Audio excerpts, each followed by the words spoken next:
पढ़ रखा था राउल्ट का नियम, जो वाष्प दाब के विषय में हमें काफी नॉलेज देता था। हमने इस चैप्टर में विलयन, विलयन के प्रकार, विलयन की सांद्रताओं को पढ़ा है, विलयन पर आधारित राउल्ट के वाष्प दाब के नियम को भी पढ़ा है। हम लोगों ने बहुत प्रकार की चीजें इस चैप्टर पे पढ़ रखी हैं, लेकिन अभी भी कुछ ऐसी चीजें हैं जिसे हमें विलयन के लिए पढ़ लेनी चाहिए। जैसे हम लोगों ने विलयन के बहुत सारे गुणों को पढ़ा, लेकिन अभी फिर भी विलयन, कुछ प्रकार के विलयन अभी शेष रह जाते हैं।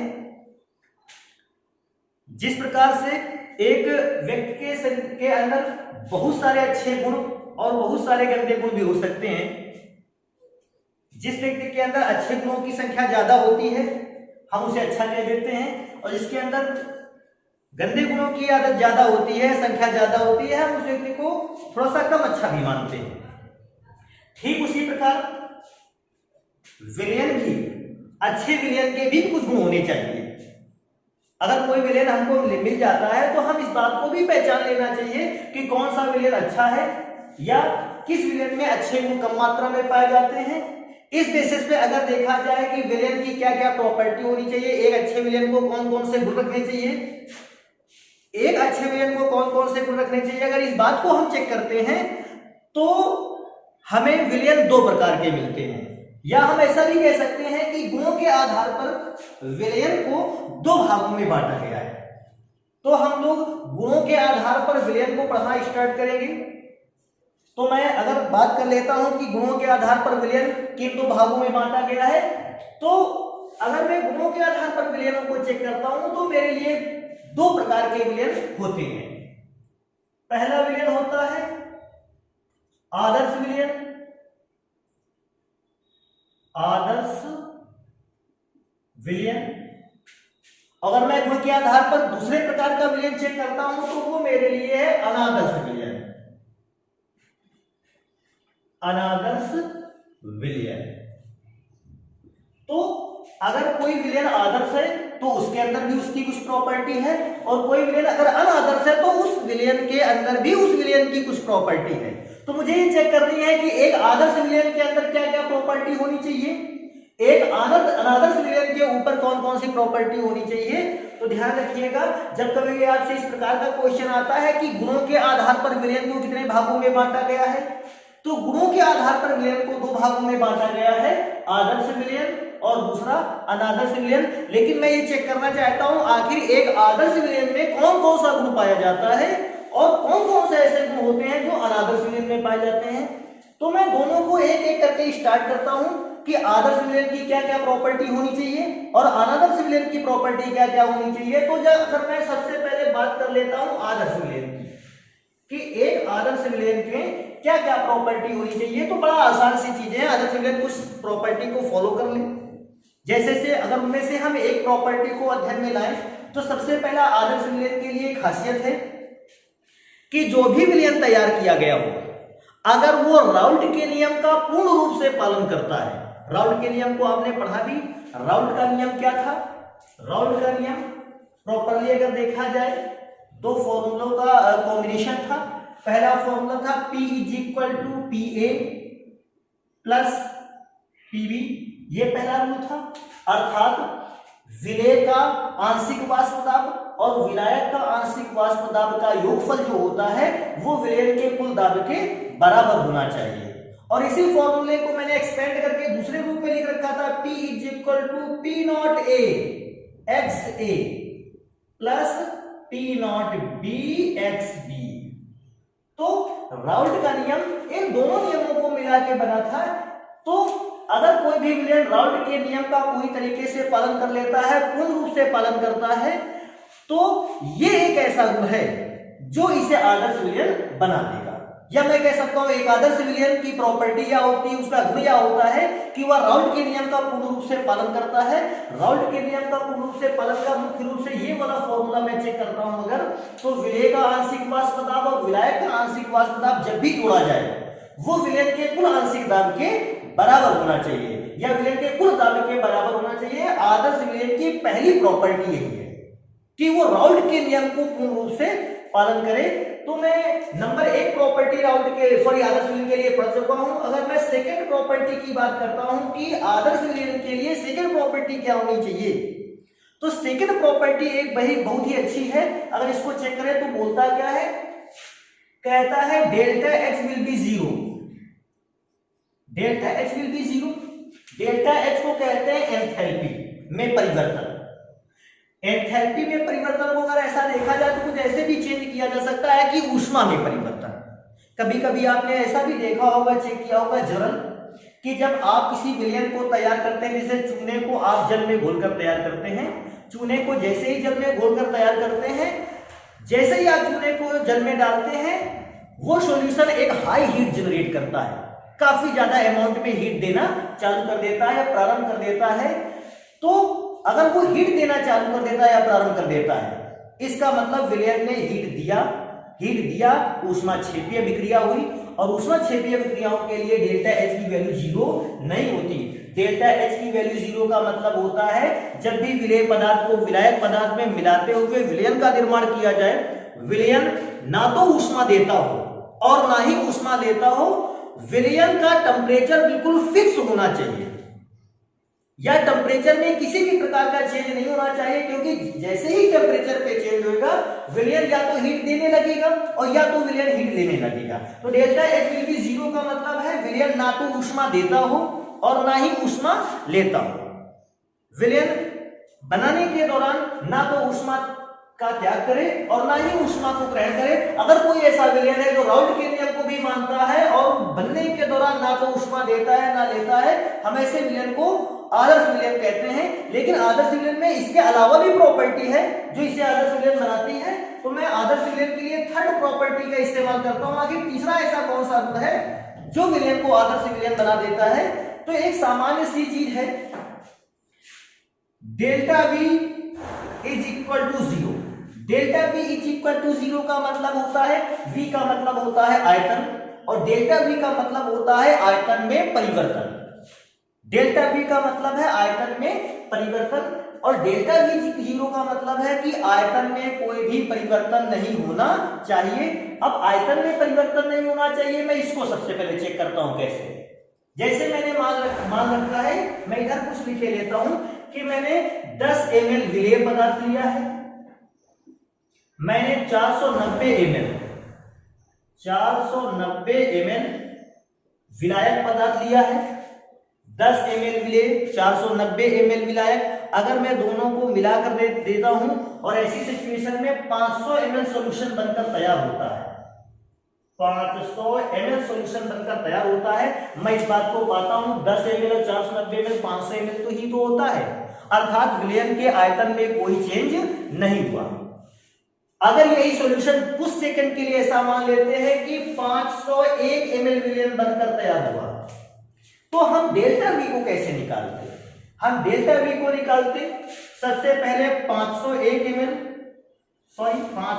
ml माइनस, सबसे पहले आपको याद रखना है विलयन का आयतन लिखना है, और माइनस करते हुए विलेय प्लस विलायक का आयतन लिखना है। तो विलेय प्लस विलायक का आयतन है 490 और 10 मिलकर 500 ml, घटाओगे तो 1 ml, ये होगा डेल्टा V की वैल्यू। तो ध्यान रखिए डेल्टा V की वैल्यू कैसे निकालनी है, विलयन के टोटल आयतन में विलेय और विलायक के आयतन को क्या करना है, माइनस करना है।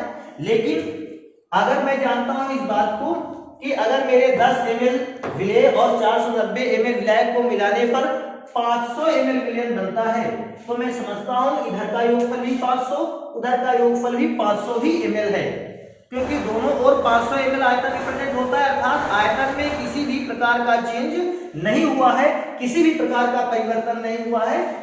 ऐसे विलयन को भी हम आदर्श विलयन कहते हैं, या ऐसा कह सकते हैं कि आदर्श विलयन में एक और प्रॉपर्टी होनी चाहिए कि विलेय और विलायक के आयतन का जो योगफल होना चाहिए वो विलयन के कुल आयतन के बराबर होना चाहिए। तो विलयन के लिए, आदर्श विलयन के लिए तीसरी प्रॉपर्टी ये है कि विलेय और विलायक के आयतन का योगफल विलयन के टोटल आयतन के बराबर होना चाहिए, या आयतन में किसी भी प्रकार का परिवर्तन नहीं होना चाहिए।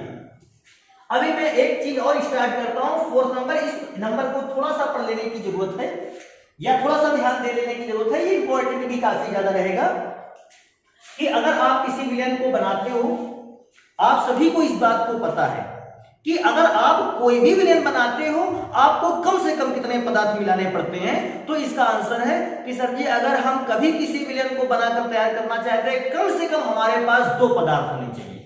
मैं थोड़ी देर के लिए मान लेता हूं कि मैंने एक विलेन बनाकर तैयार किया है जिसमें 2 पदार्थों को इस्तेमाल किया गया है। First one is A and second one is B. पहला पदार्थ ए है और दूसरा पदार्थ ए है। दोनों पदार्थों को मैंने लिया और आपस में मिलाकर विलयन तैयार किया। अब जब विलयन तैयार किया, क्योंकि इन दोनों को मिलाकर तैयार किया है, पूरे विलयन में या पूरे मिश्रण में बहुत सारे पार्टिकल ए के भी होंगे और बहुत सारे पार्टिकल बी के भी होंगे। मुझे ये पता है अगर मैं विलयन बनाकर तैयार कर लेता हूं तो बहुत सारे पार्टिकल ए के भी मिलने वाले हैं और बहुत सारे पार्टिकल बी के भी मिलने वाले हैं। अभी आप इस बात को समझते हो, अगर विलयन में पार्टिकल ए भी है पार्टिकल बी है तो विलयन में उपस्थित पार्टिकल ए और ए इन दोनों के मध्य भी कोई आकर्षण बल लगता होगा। विलयन में उपस्थित पार्टिकल ए और बी इनके मध्य भी कुछ आकर्षण बल लगता होगा और विलयन में उपस्थित पार्टिकल बी और बी इनके मध्य भी आकर्षण बल लगता होगा। मतलब अगर मैं इन तीनों प्रकार के ए और बी पार्टिकल्स को चेक करता हूं तो मुझे जनरली 3 प्रकार के फोर्स मिलते हैं या 3 प्रकार का अट्रैक्शन फोर्स मिलता है। किनके किनके बीच में लगने वाला? पहला आकर्षण बल लग सकता है ए और ए के बीच में, ए के अणु और ए के दूसरे अणु के मध्य में लगने वाला आकर्षण बल। मैं चेक करूं तो बी और दूसरे बी के अणु के मध्य लगने वाला आकर्षण बल। अगर मैं चेक करता हूं तो मेरे पास एक और है, ए और बी के मध्य लगने वाला आकर्षण बल। तो सबसे एक चीज इंपॉर्टेंट चीज क्या है, अगर मैं कहीं 2 या किसी बाइनरी सॉल्यूशन को तैयार करता हूं या 2 पदार्थों को मिलाकर विलयन तैयार करता हूं तो उनमें बहुत सारे कण हैं। बहुत सारे कण ए के हैं, बहुत सारे कण बी के हैं और उनमें लगने वाले फोर्स की 3 स्थितियां हो सकती हैं। फोर्स ए और ए के कण अर्थात पदार्थ ए के 2 अणुओं के मध्य भी लग रहा होगा, पदार्थ बी के 2 अणुओं के मध्य भी लग रहा होगा और ए और बी पदार्थ के अणुओं के मध्य भी आकर्षण बल लग रहा होगा। तो एक आदर्श विलयन के लिए इन सभी अणुओं के मध्य लगने वाला आकर्षण बल आपस में समान होना चाहिए। या अगर विलयन में उपस्थित समस्त अणुओं के मध्य लगने वाला आकर्षण बल समान होता है तो ऐसा विलयन आदर्श विलयन कहलाता है। तो हम लोगों ने आदर्श विलयन के लिए कुछ प्रॉपर्टी पढ़ेगी। एक आदर्श विलयन में क्या क्या गुण होने चाहिए। अगर मैं आदर्श विलयन के गुणों को चेक करता हूं तो मुझे आदर्श विलयन के गुणों में कुछ इंपॉर्टेंट चीजें मिलती हैं जिनको मैं एक बार रिपीट कर लेता हूं। सबसे पहली चीज आदर्श विलयन के लिए क्या हो कि वो राउल्ट के नियम का पूर्ण रूप से पालन करता हो। राउल्ट का नियम क्या था? विलयन का कुल दाब बराबर विलेय पदार्थ के आंशिक दाब और विलायक पदार्थ के आंशिक दाब का योगफल। एक तो राउल्ट के नियम का पूर्ण रूप से पालन करता और दूसरी प्रॉपर्टी आदर्श विलयन में क्या होनी चाहिए? Delta H is equal to 0 अर्थात विलयन ना तो ऊष्मा देता हो ना ही ऊष्मा लेता हो। क्योंकि मैंने देखा है विलयन बनते समय बहुत सारे सॉल्यूशन ऐसे होते हैं जो ऊष्मा का त्याग भी करते हैं और बहुत सारे ऐसे सॉल्यूशन होते हैं जो ऊष्मा को ग्रहण भी करते हैं। लेकिन एक आदर्श विलयन बनने के दौरान ना तो ऊष्मा लेता है और ना ही ऊष्मा देता है। तीसरी बात क्या होती है इंपॉर्टेंट चीज?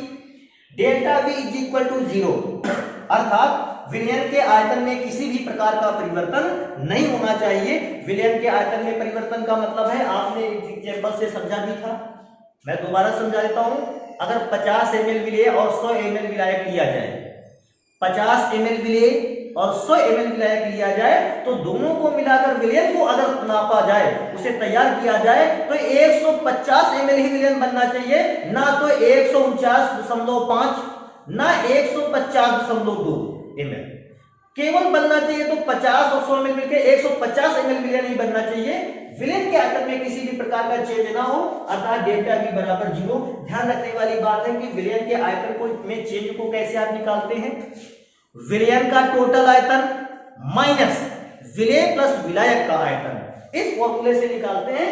मैं अगर चाहूं तो या आप चाहें तो मैं इस फॉर्मूले को यहाँ लिखे भी देता हूं। कैसे? बहुत जगह ऐसा आता है सभी डेल्टा V की वैल्यू 0 निकाली, ये कैसे निकाली? तो डेल्टा V की वैल्यू 0 इसलिए कैसे निकाली? Delta V is equal to विलयन का आयतन माइनस अब मैं अंदर रखूंगा विलेय का आयतन और विलायक का आयतन। विलेय का आयतन प्लस विलायक का आयतन, इस प्रकार से आयतन में चेंज निकालोगे और आयतन में अगर कोई भी परिवर्तन नहीं हुआ, ये आदर्श विलयन की तीसरी प्रॉपर्टी है। और मैं चौथी प्रॉपर्टी की बात करता हूं तो मैं जानता हूं अगर मैं किसी बाइनरी सॉल्यूशन का मतलब है दो पदार्थों को मिलाकर बनाया गया सॉल्यूशन, अगर मैंने किसी बाइनरी सॉल्यूशन को बनाया है ए और बी, दो पदार्थों को मिलाते हुए, तो उनके मध्य जितने भी प्रकार के मॉलिक्यूल हैं उन सभी मॉलिक्यूल्स के मध्य लगने वाला फोर्स जो होना चाहिए वो बराबर होना चाहिए। अर्थात ए और ए अणु के बीच में जो फोर्स लगे, बी और बी के अणु के बीच में जो फोर्स लगे और ए और बी के बीच अणुओं के बीच जो फोर्स लगे, तीनों फोर्स आपस में कैसे होने चाहिए? इक्वल होने चाहिए, बराबर होने चाहिए। ये एक आदर्श विलयन की चार प्रॉपर्टी होती हैं। अगर कोई विलयन इन चारों प्रॉपर्टी को फॉलो करता है, मान लेता है, पालन करता है, ऐसे विलयन को हम क्या कहते हैं? आदर्श विलयन कहा जाता है। तो बेटा ये आदर्श विलयन की एक खासियत हो गई। अगर आपने इस फॉर्मूले को देख लिया हो तो मैं इस फॉर्मूले को मिटा देता हूं। आप इसको ध्यान रखें कि विलयन के आयतन में चेंज कैसे निकलता है। मेरे ख्याल से आदर्श विलयन के विषय में आप समझ गए होंगे। जरूरी है कि जस्ट एक और विलयन पढ़ लिया जाए जो मेरे पास लिखा रखा हुआ है कि एक अनादर्श विलयन क्या होता है। तो बेटा अगर किसी व्यक्ति को आदर्श विलयन की डेफिनेशन या आदर्श विलयन की प्रॉपर्टी पता है, मुझे नहीं लगता कि शायद उसे अनादर्श विलयन में कोई प्रॉब्लम आने वाली है। वो आदर्श विलयन की ही प्रॉपर्टी को पढ़ते हुए अनादर्श विलयन को आसानी से पहचान सकता है। जैसे आदर्श विलयन में फर्स्ट नंबर क्या था कि वो राउल्ट के नियम का कंप्लीटली फॉलो करना चाहिए, लेकिन अनादर्श विलयन की खासियत होती है कि वो राउल्ट के नियम का पूर्ण रूप से पालन न करता हो या राउल्ट के नियम का पालन ही ना करे। तो राउल्ट का नियम क्या है? P = PA + PB। अगर P की वैल्यू PA + PB के बराबर आती है तो राउल्ट के नियम का पालन होता है, लेकिन ये तो अनादर्श विलयन है। अनादर्श विलयन का मतलब P की वैल्यू PA और PB के बराबर नहीं आनी चाहिए। इसलिए मैं इसको क्या कर देता हूं, इसको काटे देता हूं। P is not equal to PA + PB। अर्थात विलयन का कुल जो वाष्प दाब होता है वो विलेय के आंशिक वाष्प दाब और विलायक के आंशिक दाब के योगफल के बराबर नहीं होना चाहिए। या मैं इसी रूल को मैं कह रहा था एक्सपेंड फॉर्म में मैंने लिखा रखा था इसको कि P =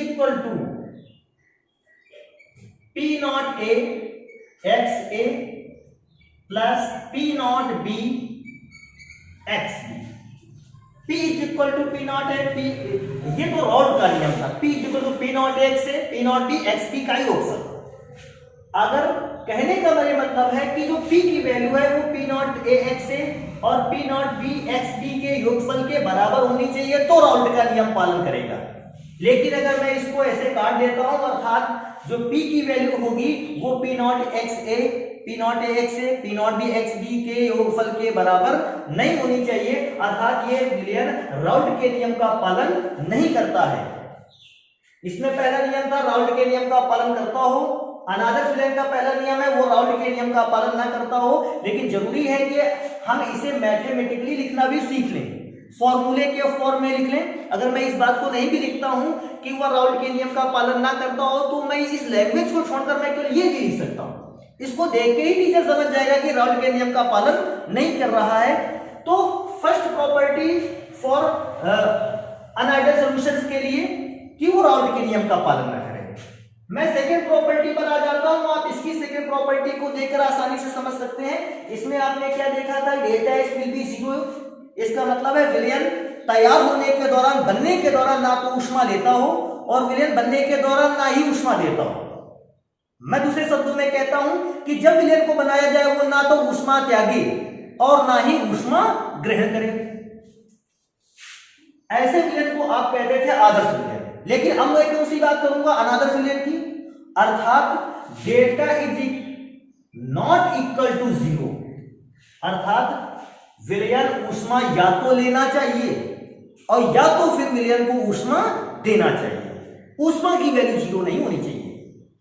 अर्थात जब आप विलयन तैयार करते हो या तो पात्र गर्म हो जाए, पात्र गर्म हो जाने का मतलब है ऊष्मा दे रहा है, या तो आप जब विलयन को तैयार करते हो पात्र ठंडा हो जाए, पात्र ठंडा होने का मतलब है वो ऊष्मा को क्या कर रहा है, कैप्चर कर रहा है, ग्रहण कर रहा है। तो विलयन में इन दो प्रकार की कोई एक प्रॉपर्टी होनी चाहिए, या तो विलयन ऊष्मा दे रहा हो और या तो विलयन ऊष्मा क्या कर रहा हो, ले रहा हो। अगर कोई विलयन ऊष्मा देता है या ऊष्मा लेता है तो वो विलयन अनादर्श विलयन की श्रेणी में आ जाएगा। जैसे मैं इसके एग्जाम्पल को बता सकता हूं कि एक साधारण सा है, अगर आपके पास सोडियम कार्बोनेट या धावन सोडा है, आप धावन सोडे को हाथ पे रख लीजिए, पानी डालिए, उसको सॉल्यूशन बनाइए। आप जैसे सॉल्यूशन बनाओगे आपके हाथ को कुछ गर्मी महसूस होगी, हीट जनरेट होगी, क्योंकि विलयन ऊष्मा दे रहा है। ऐसा विलयन कौन सा है, अनादर्श विलयन है। ऐसे बहुत सारे विलयन हैं जिन्हें हम अनादर्श विलयन की श्रेणी में डाल सकते हैं। सबकी एग्जाम्पल की बात नहीं हो पाएगी, उसी के एग्जाम्पल की बात हो पाएगी। आगे आते हैं थर्ड नंबर पर। अब थर्ड नंबर पे कहा था कि विलयन के आयतन में कोई भी चेंज होना नहीं चाहिए, लेकिन क्योंकि मैं अनादर्श विलयन को पढ़ रहा हूं, मैं मानता हूं इस बात को कि विलयन के आयतन में चेंज हो जाना चाहिए। विलयन के आयतन में चाहे सूक्ष्म परिवर्तन ही हो, छोटा चेंज ही हो, लेकिन विलयन का आयतन चेंज होना चाहिए। विलयन के आयतन कैसे चेंज होना चाहिए? अगर मैं, ये एक्सपेरिमेंटल सब्जेक्ट है, अगर आप इसको एक्सपेरिमेंट करोगे तो ही पता चल पाएगा। अगर आपके पास H2SO4 है जिसे सल्फ्यूरिक अम्ल कहते हैं, अगर मैंने इसको 5 ml ले रखा है और मेरे पास जल है वाटर, और वाटर को मैंने 95 ml ले रखा है, तो कायदे से अगर मैं चेक करता हूं तो कायदे से इन दोनों को मिलाने पर 100 ml सॉल्यूशन बनकर तैयार होना चाहिए। लेकिन जब मैं चेक करूंगा इसको तो ऐसी सिचुएशन में मुझे 100 ml नहीं बल्कि 99.8 ml सॉल्यूशन मिल सकता है। इसका मतलब है 0.2 ml सॉल्यूशन कहीं डिस्ट्रॉय हो गया है, या 0.2 ml सॉल्यूशन आयतन में क्या आ गई है, कमी। और आयतन में कमी आने का मतलब है आयतन में परिवर्तन हुआ है। क्योंकि आयतन में परिवर्तन हुआ है इसलिए मैंने आयतन में परिवर्तन को इस बार 0 नहीं किया है। मेरे कहने का मतलब ही है कि आयतन में इस बार परिवर्तन होना चाहिए। आयतन या तो थोड़ा सा बढ़ जाए, आयतन या तो थोड़ा सा घट जाए। तो इसमें से इस एग्जांपल में आयतन की वैल्यू थोड़ी सी घटे गई है। कायदे से अगर मैं देखता हूं दोनों को मिलाने पर 100 ml सॉल्यूशन बनके तैयार होना चाहिए था, लेकिन जब मैंने एक्चुअल प्रैक्टिकल किया तो मुझे 99.8 ml सॉल्यूशन मिला। इसका मतलब 0.2 ml सॉल्यूशन आयतन या तो कम हो गया है इस जगह पर। हाँ, ऐसे भी एग्जांपल अवेलेबल है जिसमें वॉल्यूम में बढ़ोतरी हो जाती है, वृद्धि हो जाती है। ऐसे भी सॉल्यूशन अवेलेबल है इस दुनिया में। तो इस सिचुएशन पे मैं कह सकता हूं कि या तो आयतन में वृद्धि हुई है या आयतन में कमी हुई है, कुछ भी हो, लेकिन आयतन में परिवर्तन होना जरूरी है। क्योंकि आयतन में परिवर्तन नहीं होगा तो फिर अनादर्श विलयन बनकर तैयार होने वाला नहीं है। तो थर्ड प्रॉपर्टी है आयतन में चेंज हो, भले आयतन में चेंज कम हो, लेकिन आयतन में कुछ मात्रा में परिवर्तन होना ही चाहिए। अब अगर मैं आगे इस बात को चेक करता हूं कि फोर्थ प्रॉपर्टी क्या थी, तो मैं इसी बेसिस पर अनादर्श विलयन की फोर्थ प्रॉपर्टी लिखता हूं। ऐसा मान लिया है कि एक विलयन को बनाते समय आपने दो पदार्थों का इस्तेमाल किया है, पहला पदार्थ ए और दूसरा पदार्थ बी। अगर विलयन में ए और बी दोनों को मिलाया गया है तो पक्का इस बात क्या है कि हजारों कण, लाखों कण या करोड़ों पार्टिकल्स ए के हैं और इनमें ही लगभग पार्टिकल बी के हैं। तो बहुत सारे ए के पार्टिकल, बहुत सारे बी के पार्टिकल, तो बहुत सारे ए के पार्टिकल भी फोर्स एक दूसरे के साथ अप्लाई करते हैं और बहुत सारे बी के पार्टिकल भी अपने साथ फोर्स अप्लाई करते हैं। तो ऐसी सिचुएशन में बहुत सारे ए पार्टिकल ए पर फोर्स लगा रहा होगा, उसी सॉल्यूशन में पार्टिकल बी बी पर फोर्स लगा रहा होगा और उसी सॉल्यूशन में पार्टिकल ए पार्टिकल बी पर भी सॉल्यूशन लगा फोर्स लगा रहा होगा। अर्थात कई प्रकार के परमाणुओं या कणों के मध्य फोर्स लग रहे होंगे। ए के मध्य फोर्स लग रहा होगा, बी और बी के मध्य फोर्स लग रहा होगा और ए बी के मध्य भी फोर्स लग रहा होगा। तो अनादर्श विलयन के लिए लास्ट प्रॉपर्टी ये है कि ए और ए, बी और बी और ए और बी के मध्य लगने वाला जो आकर्षण बल है वो तीनों आकर्षण बल आपस में समान नहीं होने चाहिए। अगर तीनों आकर्षण बल आपस में समान हो जाते हैं तो फिर हम उसे अनादर्श विलयन नहीं कह सकते हैं। एक अनादर्श विलयन के लिए प्रॉपर्टी होती है कि विलयन में उपस्थित समस्त गुणों के मध्य लगने वाला आकर्षण बल, एट्रैक्शन फोर्स आपस में बराबर नहीं होना चाहिए। जस्ट विपरीत होता है आदर्श विलयन का अनादर्श विलयन। अगर आपको आदर्श विलयन आता है, आप विपरीत प्रॉपर्टी या विपरीत प्रकार के गुणों को बताते हुए अनादर्श विलयन को आसानी से बता सकते हैं। अब अगर आदर्श विलयन और अनादर्श विलयन को हम लोग पढ़ चुके हैं, मेरा अंदाजा है आप अच्छे ढंग से इसको समझ गए होंगे। आप प्रॉपर्टी हिंदी में भी लिख सकते हो, जैसे मैंने इसका लिखा है डेल्टा एच इक्वल टू 0 आप लिख सकते हो। विलयन को ना तो ऊष्मा देना चाहिए, ना तो विलयन को ऊष्मा देना चाहिए। अगर मैं आदर्श और अनादर्श विलयन की बात कर लेता हूं तो मैंने आदर्श विलयन को पढ़ रखा है। अब बात आ जाती है कि अनादर्श विलयन। तो अनादर्श विलयन की अगर मैं बात करता हूं तो अनादर्श विलयन भी हमारे यहां दो प्रकार के पाए जाते हैं। अनादर्श विलयन कौन से होते हैं, मैं दोबारा से इसको रिपीट करता हूं। जो विलयन आदर्श विलयन के गुण नहीं रखते, या साइंटिफिक लैंग्वेज पर अगर मैं बात करूं कि आदर्श विलयनों की अपनी एक प्रॉपर्टी है। अगर कोई विलयन आदर्श विलयन की सभी प्रॉपर्टी को, सभी गुणों को मानता है तो वो आदर्श विलयन है।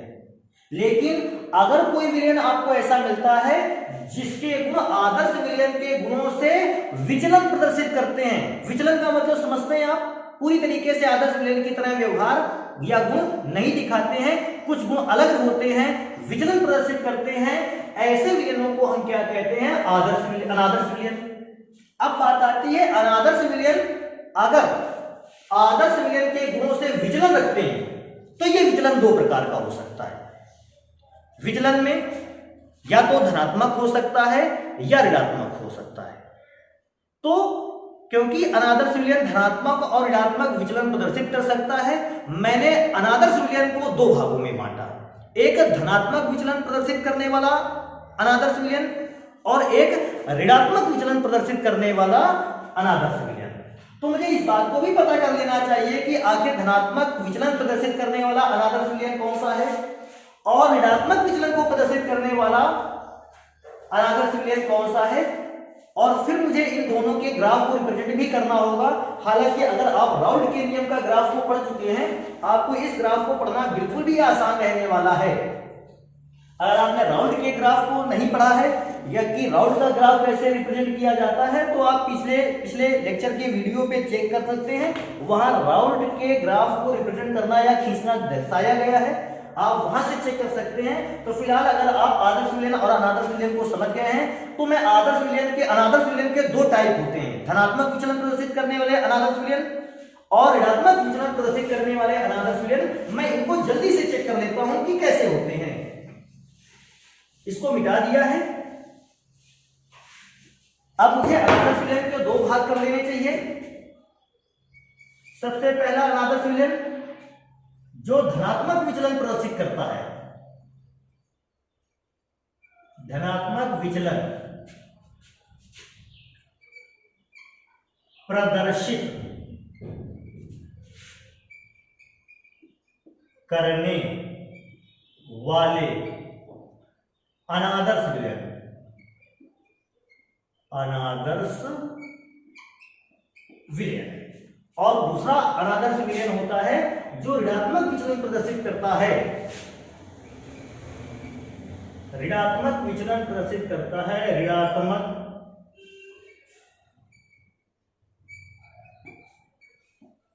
विचलन प्रदर्शित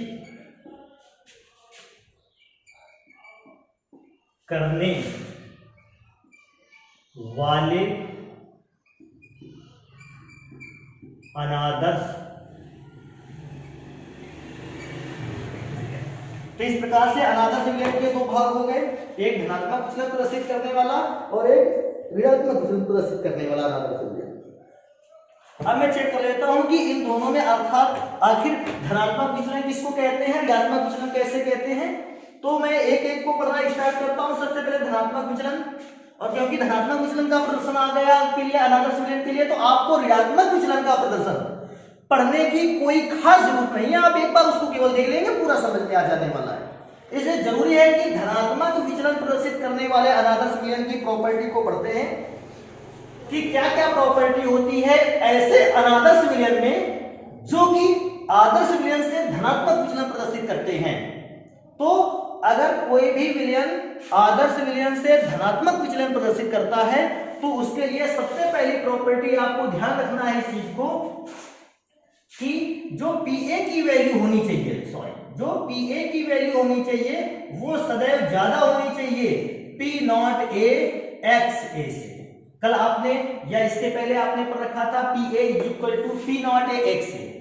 PA और P0A XA की वैल्यू आपस में कैसी होती है? इक्वल। लेकिन अगर मैं एक्सपेरिमेंटल के बेसिस पे चेक करता हूं और मुझे PA की वैल्यू ज्यादा मिलती है तो मैं इस बात को बताऊंगा क्योंकि PA की वैल्यू ज्यादा मिल रही है, आंशिक वाष्प दाब ज्यादा है शुद्ध अवस्था में वाष्प दाब और मोल प्रभाज के गुणनफल से। मैं दोबारा से रिपीट कर देता हूं, इस लाइन को पढ़ देता हूं। अवयव का आंशिक वाष्प दाब, अवयव के शुद्ध अवस्था में वाष्प दाब और मोल प्रभाज के गुणनफल से ज्यादा है। क्योंकि ज्यादा है धनात्मक विचलन कहते हैं। मैं अगर इसी चीज को दूसरे कंपोनेंट के लिए यूज करता हूं तो क्या होने वाला है? PB is greater than P0B XB, अर्थात शुद्ध अवस्था में वाष्प दाब और मोल प्रभाज का जो गुणनफल है वो कम रहेगा। और एक्सपेरिमेंटल तौर पर अगर मैं देखा आंशिक वाष्प दाब तो B पदार्थ का आंशिक वाष्प दाब कैसा रहेगा? ज्यादा रहेगा। यह धनात्मक विचलन की पहली प्रॉपर्टी है। PA और PB की वैल्यू ओवर होनी चाहिए, हाई होनी चाहिए। किससे? P0XA से, P0A XA से और P0B XB से। और तो पहली प्रॉपर्टी ये हो गई PA और PB दोनों की वैल्यू एक्स्ट्रा होनी चाहिए, ज्यादा होनी चाहिए P0A XA से, और PB की वैल्यू ज्यादा होनी चाहिए P0B XB से। अभी मैं आगे चलता हूं सेकंड प्रॉपर्टी को मैं चेक करता हूं कि पहली प्रॉपर्टी तो हो गई। अब मैं सेकंड प्रॉपर्टी को चेक करता हूं तो कहता है डेल्टा H = पॉजिटिव। डेल्टा आदर्श विलयन में क्या होता था? डेल्टा H = 0 रहता था, लेकिन आज इस सॉल्यूशन में अगर मैं चेक करता हूं delta H = positive. Delta H = positive का मतलब क्या है? मैं इसको पॉजिटिव के अर्थ को थोड़ा सा समझा देता हूं। पॉजिटिव कि ये पॉजिटिव क्यों आखिर ऐसा आता है? तो पॉजिटिव को ऐसे भी समझा जा सकता है कि जब कोई निकाय या जब कोई अभिक्रिया संपन्न होती है, अभिक्रिया संपन्न होने के दौरान अभिक्रिया ऊष्मा को ग्रहण कर लेती है। अगर अभिक्रिया की ऊष्मा को ग्रहण कर लेती, ध्यान रखने वाली बात है, मैंने किसी अभिक्रिया को कंप्लीट करवाया और किसी अभिक्रिया को कंप्लीट करने के दौरान मैंने देखा कि अभिक्रिया ने ऊष्मा ग्रहण कर लिया, अर्थात अभिक्रिया ऊष्मा शोषी हो गई। क्योंकि अभिक्रिया ने ऊष्मा ग्रहण किया, अभिक्रिया की ऊर्जा बढ़ गई होगी। फिर मैं दोबारा रिपीट कर देता हूं, ये पॉजिटिव और निगेटिव का अर्थ मैं कैसे समझूं कि जब भी कोई अभिक्रिया पूर्ण हो रही होती है और अभिक्रिया बाहर से ऊष्मा को अवशोषित कर लेती है, एनर्जी को एब्जॉर्ब कर लेती है, तो अभिक्रिया की ऊर्जा क्या होती है? बढ़ जाती है। मैं इसको ऐसे ही एग्जांपल समझ सकता हूं कि कोई अभिक्रिया हो रही थी जिसकी एनर्जी 4 जूल थी। अब उस अभिक्रिया ने किया क्या? जब अभिक्रिया को मैंने कंप्लीट कराना चाहा, अभिक्रिया ने 1 जूल एनर्जी और एक्सेप्ट कर ली, ग्रहण कर ली। अगर अभिक्रिया ने 1 जूल एनर्जी ग्रहण कर ली है, अवशोषित कर ली है, तो अब ऊर्जा अभिक्रिया की 4 जूल नहीं बल्कि 4 और 1 मिलकर कितने जूल हो जाएगी? 5 जूल।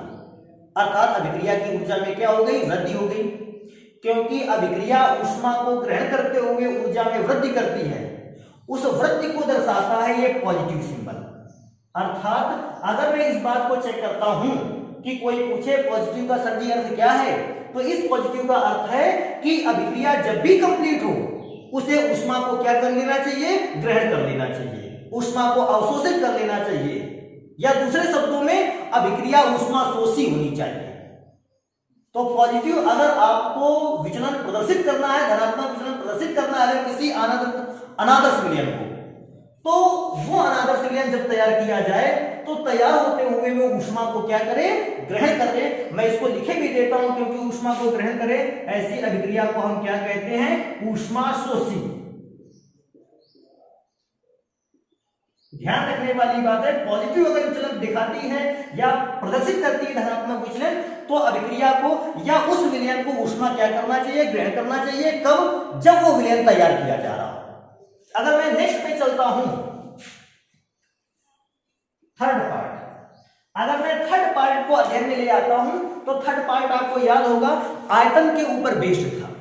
आयतन के ऊपर बेस्ड अगर मैं फॉर्मूले को देखता हूं तो मुझे एक चीज पता चलती है, delta V is equal to positive. Delta V is equal to positive का मतलब है विलयन के आयतन में क्या हो जानी चाहिए, वृद्धि होनी चाहिए। विलयन का आयतन क्या होना चाहिए, बढ़ जाना चाहिए, क्योंकि विलयन का आयतन बढ़ जाता है। किस प्रकार से उसको समझते हैं, जैसे हमने 10 ml विलेय लिया, 490 ml विलायक लिया, अभी वो जो मैंने एग्जांपल बताया था, कायदे से दोनों को मिलकर सॉल्यूशन कितना बनाना चाहिए, 500 ml। लेकिन विलयन 500 ml न बनना चाहिए, बल्कि 500 ml विलयन से थोड़ा सा ज्यादा बनना चाहिए। मिलाया मैंने 10 ml, 400 ml, 90 ml, कायदे से तो बनना चाहिए 500 ml, लेकिन क्योंकि विचलन प्रदर्शित करना है इसलिए विलयन 500 ml से आधा ml ही चाहे ज्यादा बने, लेकिन विलयन टोटल जो तैयार हो थोड़ा सा ज्यादा बने। विलेय और विलायक के अमाउंट के योगफल से थोड़ा सा ज्यादा बनकर तैयार हो, अर्थात ज्यादा बनकर तैयार हो। इसको कैसे बताएं हम, तो ज्यादा बनकर तैयार हो, मैंने पॉजिटिव सिंबल को बना रखा है ताकि विलयन के आयतन में क्या हो जानी चाहिए, वृद्धि हो जानी चाहिए। तो मैं यहां लिखे देता हूं कि आयतन में क्या होना चाहिए, आयतन में वृद्धि हो जानी चाहिए विलयन। हाँ, एक और चीज सोचने वाली है, ऐसे सिचुएशन पर अगर मैं आयतन की बात को ध्यान देता हूं तो आयतन में इस बात का भी अध्ययन किया जाता है कि आयतन में वृद्धि ज्यादा मात्रा में नहीं होती, बहुत ही कम अमाउंट में आयतन बढ़ता है। और जब बहुत ही कम अमाउंट में आयतन बढ़ता है, जनरली अगर आप इस चीज को घर में प्रैक्टिकल करोगे आप नहीं समझ पाओगे। ये तो तब समझ में आता है जब आप इसके लिए लैब में या किसी अन्य माध्यम से प्रैक्टिकल करते हो और आप आधे ml 0.2 ml तक की भी वृद्धि या कमी को पहचान सकते हैं। घर में मिलाया 2, 4, 6 ml, 10 ml, 50 ml, पता ही नहीं चलेगा, तो घर में इस प्रैक्टिकल को तो नहीं किया जा सकता है। लेकिन ध्यान रखने वाली बात है, आयतन में वृद्धि हो जानी चाहिए। एक लास्ट नंबर आता है अनादर्श विलयन का धनात्मक विचलन प्रदर्शित करने के लिए, कि आपने अभी कुछ देर पहले पढ़ा था कि विलयन में 2 प्रकार के पार्टिकल होते हैं जिनमें 3 प्रकार के अलग अलग फोर्स लगते हैं। कौन कौन सा फोर्स लगता है, पहला फोर्स ए और बी के बीच में, दूसरा फोर्स ए के बीच में, और तीसरा फोर्स बी और बी के बीच में। ये फोर्स अप्लाई होते हैं, अट्रैक्शन फोर्स। तो बोलता क्या है, मैं एक बड़ा सा सिंबल बना देता हूं ऐसी सिचुएशन पर अगर मुझे ध्यान देना पड़े कि ऐसी सिचुएशन पर असमान कणों के मध्य ए और बी के मध्य जो आकर्षण बल लग रहा हो वो कम हो, और समान अणुओं के मध्य जो आकर्षण बल लगे वो आकर्षण बल कैसा हो, ज्यादा। अगर असमान अणुओं के मध्य आकर्षण बल कम और समान अणुओं के मध्य आकर्षण बल ज्यादा है, ऐसी सिचुएशन पे भी ऐसे विचलन को हम कहते हैं धनात्मक विचलन। दूसरे शब्दों में अगर इसको मैं ज्यादा दिमाग या टेंशन ना लेके इसको ध्यान दूं तो मैं एक चीज लिख सकता हूं, जो असंजक बल होता है वो कम होना चाहिए अणुओं के मध्य, और जो ससंजक बल है उसका मान कैसा होना चाहिए, ज्यादा होना चाहिए अणुओं के मध्य। तो असंजक बल की वैल्यू या अणुओं के मध्य लगने वाले असंजक बल का मान थोड़ा सा कम होना चाहिए, और अणुओं के मध्य लगने वाले ससंजक बल का मान थोड़ा सा कैसा होना चाहिए, अधिक होना चाहिए। अब रही बात कि ऋणात्मक विचलन प्रदर्शित करने वाले अनादर्श विलयन कौन कौन से होते हैं, कैसे कैसे होते हैं। तो ऋणात्मक विचलन प्रदर्शित करने वाले विलयनों के विषय में आप खुद इस जानकारी को इकट्ठा करोगे, लिखोगे, आपके पास वैल्यू लिखी रखी है, आप इससे आसानी से पहचान सकते हो। मैं एक लंबे शब्दों में जल्दी जल्दी से इसको बता देता हूं कैसा। पीए मैं उसके लिए बता रहा हूं, पीए इज ग्रेटर देन यहां है, वहां PA is less than P naught A X A and PB is less than P naught B X B. मैं सेकंड पार्ट की बात करूंगा तो उधर वाले के लिए इसमें क्या दिया गया है, पॉजिटिव होना चाहिए, अभिक्रिया ऊष्माशोषी होनी चाहिए। लेकिन मैं उधर अगर बात कर लेता हूं ऋणात्मक विचलन में, तो delta is equal to negative, delta H की वैल्यू निगेटिव होनी चाहिए और अभिक्रिया ऊष्माशोषी नहीं होनी चाहिए। अब अभिक्रिया कैसी होनी चाहिए, ऊष्मा क्षेपी होनी चाहिए। मैं आगे और चलता हूं, delta V equal to positive, अर्थात आयतन में क्या होनी चाहिए, वृद्धि। लेकिन मैं इधर अगर अनदर से विलयन में चलता हूं, ऋणात्मक विचलन में, तो विलयन के आयतन में वृद्धि नहीं बल्कि विलयन के आयतन में क्या हो जानी चाहिए, कमी होनी चाहिए। और डेल्टा V की जो वैल्यू आनी चाहिए वो पॉजिटिव नहीं बल्कि कैसी होनी चाहिए, वहां के लिए निगेटिव। लास्ट में आता है असंजक बल का मान जो होता है वो कम था इसमें, ससंजक बल का मान कैसा था, ज्यादा। लेकिन मैं जब ऋणात्मक विचलन को प्रदर्शित करता हूं तो मुझे असंजक बल का मान ज्यादा मिलता है और ससंजक बल का मान कैसा होता है, कम। तो इस प्रकार से धनात्मक विचलन हो गया, ऋणात्मक विचलन हो गया और हमने उसके विचलन के रूल को पढ़ा। अब बात आती है कि अगर हमसे कभी कोई व्यक्ति पूछ लेता है कि सर जी आदर्श विलयन और अनादर्श विलयन के कोई एग्जाम्पल बता दिए जाए, या हमसे आदर्श विलयन का एग्जाम्पल कह देता है क्या होगा, अनादर्श विलयन का एग्जाम्पल क्या होगा, तो उसको भी चेक कर लेते हैं। हालांकि आप बट भी सकते हैं इसको, और या फिर आप इसको ऐसे भी देख सकते हैं, आदर्श विलयन और अनादर्श विलयन। पहले मैं आदर्श विलयन के एग्जाम्पल लिखता हूं। बेटा आदर्श विलयन के एग्जाम्पल में आपको एक ध्यान रखना है, एक ही टाइप के या एक ही फंक्शनल ग्रुप के कंपाउंड को लेना है। कैसे लेना है, जैसे अगर मैंने पहला कंपाउंड मेथेनॉल ले लिया है, मेथेनॉल का फॉर्मूला होता है CH3OH, एल्कोहल की सीरीज का या एल्कोहल के परिवार का सबसे पहला सदस्य मेथेनॉल या मेथिल एल्कोहल कहते हैं, कुछ लोग इसको स्पिरिट के नाम से भी जानते हैं। तो अगर मैंने पहला कंपाउंड ऐसा ले लिया है जिसमें एल्कोहलिक ग्रुप है, तो मुझे दूसरा भी कोई ऐसा कंपाउंड लेना चाहिए जो एल्कोहलिक ग्रुप ही रखता हो। जैसे मैंने दूसरा कंपाउंड लिख लिया है एथिल एल्कोहल या एथेनॉल। अगर मैं मेथनॉल और एथेनॉल को मिलाकर आपस में सॉल्यूशन बनाता हूं, वो एक आदर्श विलयन की भांति व्यवहार प्रकट करता है। फिर से मैं इस दोबारा रिपीट कर रहा हूं, या तो आप उनको रख सकते हो आपकी किताबों में, या मैं लिखा दूंगा 4-6, आप उनको रख लीजिए। और या फिर आप हमेशा के लिए उसको ध्यान रखिए, कभी आपसे भी पूछ लिया कि आदर्श विलयन की एग्जाम्पल दे दिए, पूछा कौन सा विलयन आदर्श विलयन रहेगा, आप बस इस चीज को ध्यान रखिए।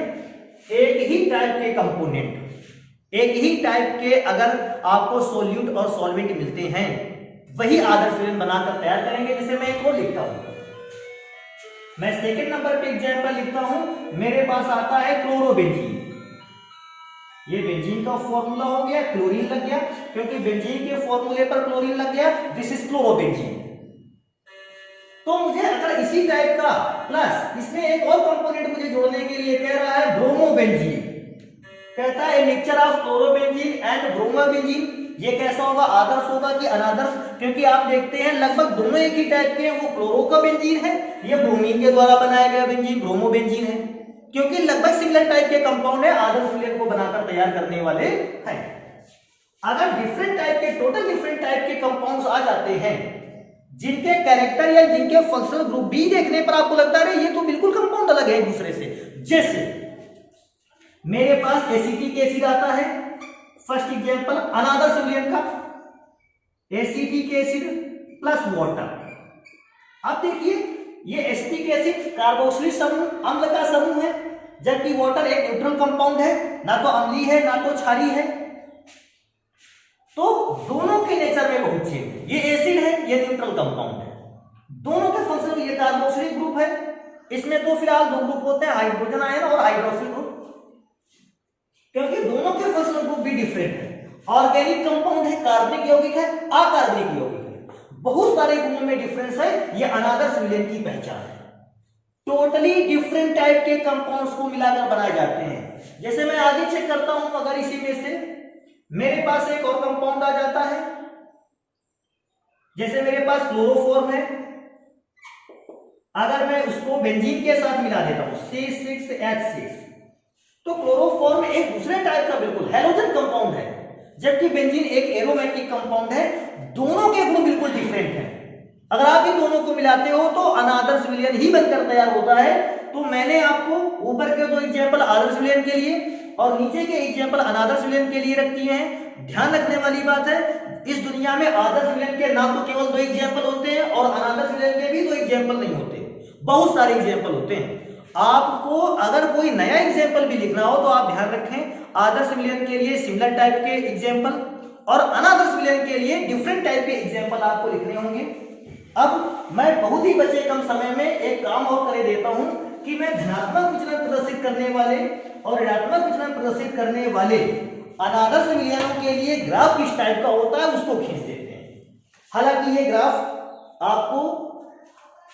आपने इस ग्राफ को या इस टाइप के ग्राफ को राउट के नियम में ड्रॉ कर रखा था। अगर आपको ग्राफ पहली बार देखने को मिल रहा तो आप राउट के नियम में का ग्राफिकल रिप्रेजेंटेशन लेक्चर नंबर 9 पे हुआ था, तो आप लेक्चर नंबर 9 से उस चीज को चेक कर सकते हो। मैं आज केवल अनादर्श विलयन की प्रकृति को रिप्रेजेंट करने वाला हूं। ग्राफ मेरा पहले वाला ही रहेगा। कैसे? आपको याद होगा हमने y अक्ष की धनात्मक दिशा पे दाब को रखा था, वाष्प दाब को रखा था और मोल प्रभाव को रखा था x अक्ष पर।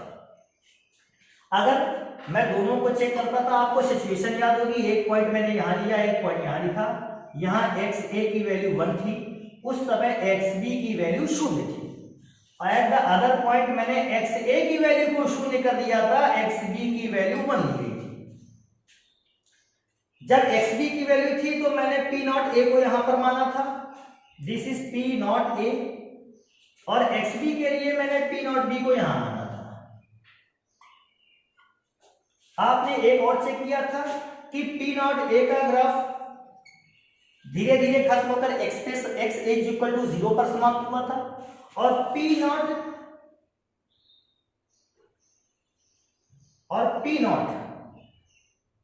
b का जो ग्राफ था वो धीरे धीरे आकर x इज इक्वल टू 1 और xb इज इक्वल टू 0 पर समाप्त हुआ था।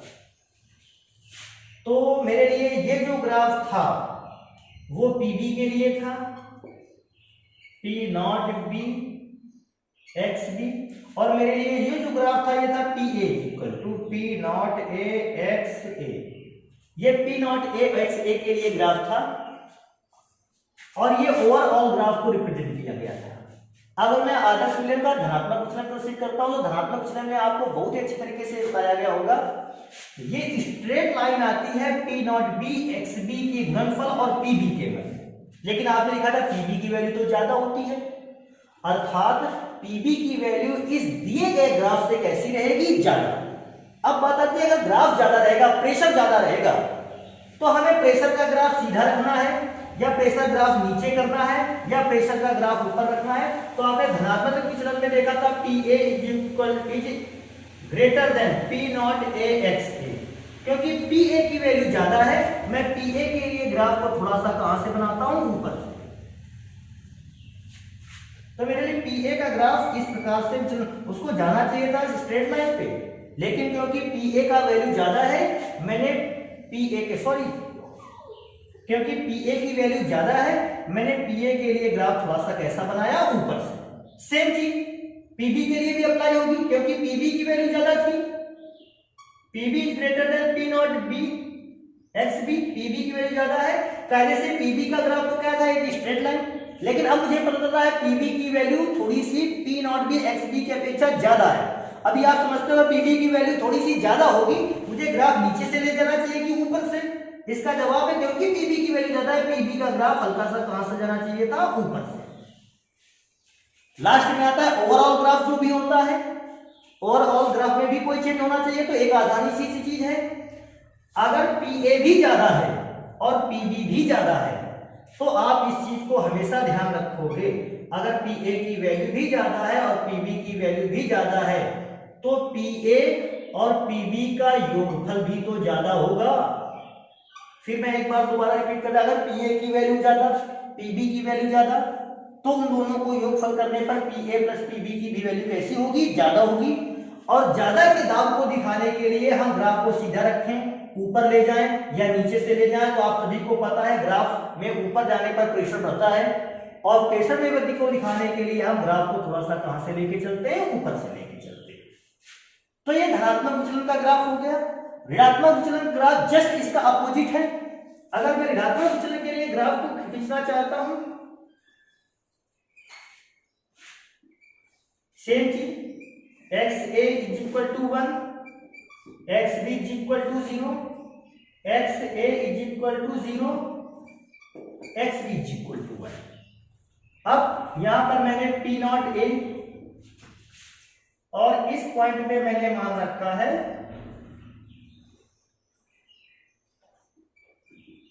P नॉट B, ये PA के लिए ग्राफ है और ये ग्राफ है PB के लिए। अब PA PB के लिए इसमें तो परिस्थितियां दूसरी होती हैं। इसमें परिस्थिति होती है PA is less then P naught A X A, कि PA की वैल्यू जो है वो P नॉट X A से कम है। अब P की वैल्यू जो P नॉट X A से कम थी, PA is less then P naught A X A, मतलब जो PA की वैल्यू है वो हमेशा P नॉट X A जो ग्राफ खींचा गया इससे कैसी रहने वाली है, कम, क्योंकि वैल्यू कम रहेगी। मैं ग्राफ को नीचे से घुमाकर इसको रखूंगा। सेम कैटेगरी पे PB के लिए भी यही रूल लागू होता है, is less then P not B X B, क्योंकि अब मैं देखता हूं कि PB की वैल्यू भी कम है। PB का ग्राफ स्ट्रेट लाइन था, क्योंकि PB की वैल्यू कम है हम ग्राफ को स्ट्रेट लाइन पे कहां रखेंगे, नीचे रखेंगे। लास्ट में आता दोनों का ग्राफ था, ओवरऑल ग्राफ था P is equal to PA plus PB।